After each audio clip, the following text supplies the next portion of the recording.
Leo had lived alone on the frontier colony of Kepler for 7 years. The terraformed plain stretched endlessly around his modest homestead, golden wheat swaying under twin suns. He preferred the solitude, no neighbors for 50 kilometers, just him, his crops, and the wind that whispered through the fields like old memories.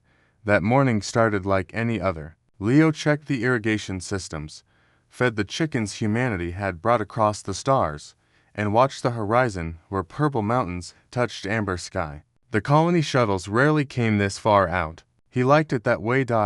Then he heard the crying. At first, Leo thought it was an animal, maybe one of the indigenous six-legged foxes that occasionally wandered onto his property.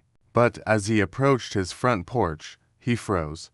A woman sat huddled against his door, wrapped in what appeared to be emergency thermofoil. Her skin had a faint iridescent sheen, and her hair silver white and flowing seemed to catch light in impossible ways. She was sobbing, shoulders shaking with each breath. "Hey," Leo said softly, keeping his distance. "You okay?" She looked up, and Leo's breath caught. Her eyes were entirely golden, no whites, no pupils, just liquid amber that shimmered with tears. "She wasn't human, please," she whispered in perfect English, though her voice had a musical quality that made the words sound like a song. "Please help me. They'll kill me if they find me." Leo's hand instinctively went to the plasma rifle by his door, but something in her terrified expression stopped him. She looked young, maybe 20 in human years, and completely helpless. "Who's they?" Leo asked. "The collective." She pulled the foil tighter around herself. "I escaped their harvesting ship. I don't know where I am." Leo had heard rumors about the collective, an expansionist alien empire that strip-mined worlds and enslaved populations. The human colonies were too remote and too well-defended to bother with, but ships occasionally passed through this sector. "You're on Kepler for 4-B. Human territory," Leo said. He glanced at the sky, half expecting to see warships descending. "How'd you get here?" "Escape pod. It crashed in your field." She gestured weakly toward the western fields. "I've been walking for hours. Yours was the first structure I found." Leo studied her for a long moment. Every instinct screamed that this could be a trap, a trick, something dangerous. But he'd been alone too long to ignore someone in genuine distress. "Come inside," he finally said. "Let's get you some proper clothes and food." Her name was Hazel, at least. That's what the translator embedded in her throat rendered it as. "Over weak tea and synthesized protein bars," she explained. She was Etherin, from a world the collective had conquered 3 cycles ago. Her people were empaths, able to sense emotions across vast distances. The collective wanted that ability, wanted to weaponize it, to create living sensors that could detect resistance before it even formed. "They take us young," Hazel said, staring into her tea. "Wire us into their ships. We feel every death they cause, every world they burn. It's endless screaming inside your head." Leo felt something tighten in his chest. "How'd you escape?" A ghost of a smile crossed her face. "Humans." "What?" "A human trader ship intercepted the harvesting vessel. They didn't know we were aboard, they just wanted the collective's navigation data.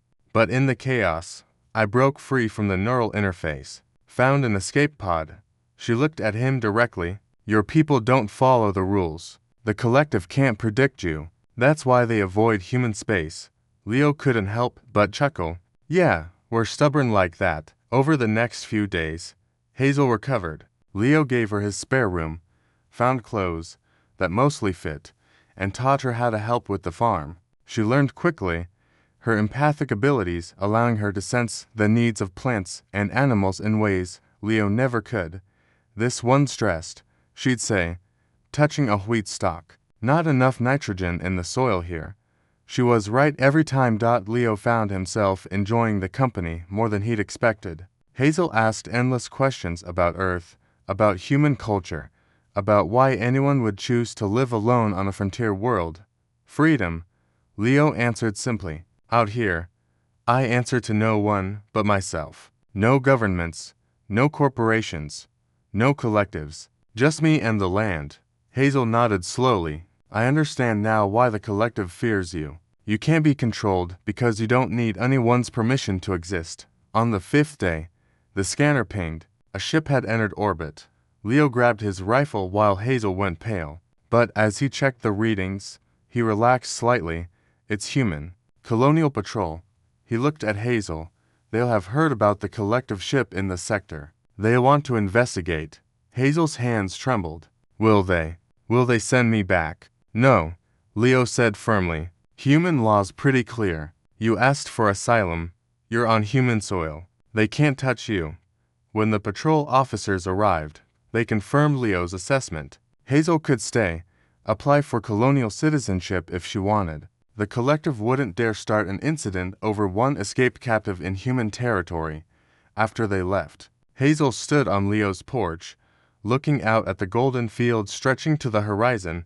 I could stay here, she asked quietly. Help with the farm. Leo considered. 7 years of solitude, broken by one desperate stranger. He'd expected to resent the intrusion. Instead, he felt something he hadn't experienced in years: hope. Yeah, he said. I could use a partner who knows when the wheat's unhappy.